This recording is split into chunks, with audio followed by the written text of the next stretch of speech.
يا أخوان، يا شعوب الإسلام، ستذكرون ما أقول لكم. سوريا مفصل في تاريخ هذه الأمة. احفظوا هذه الكلمات. ما سيحدث في سوريا سينعكس على الأمة الإسلامية كلها.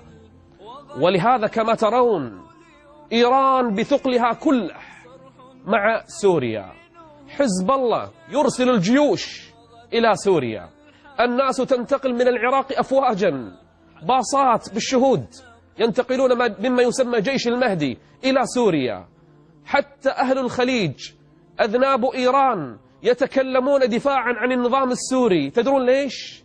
لأن سوريا إذا سقطت فقد هوت عروشهم بإذن الله عز وجل، وبداية نهاية حكم ظالم طاغ شوه الإسلام وادعى الإسلام أصلا ولم يكن يؤمن به يوما. سوريا يا أهل الإسلام، القضية ليست فقط الشعب السوري المسكين المظلوم، لكن هي معركة بقاء. هي معركة بقاء يا أمة الإسلام. يا أهل الدين الحقيقي الصافي، اجتمعوا لنصرة إخوانكم في سوريا. يا حكومات العرب والخليج بالذات، الله الله مع الشعب السوري، كونوا لهم.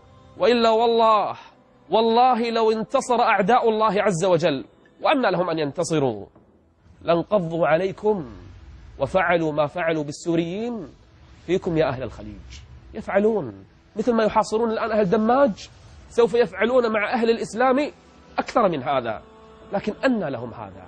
بإذن الله الشعب السوري منتصر، وأيام هذا النظام باتت معدودة.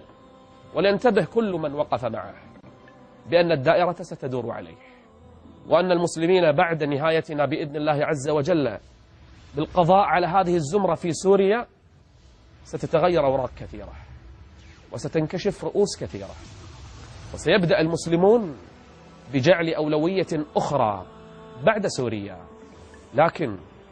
لكن كل من ناصر هذا النظام الطاغي بإذن الله عز وجل سينال مصيره يوما من الأيام.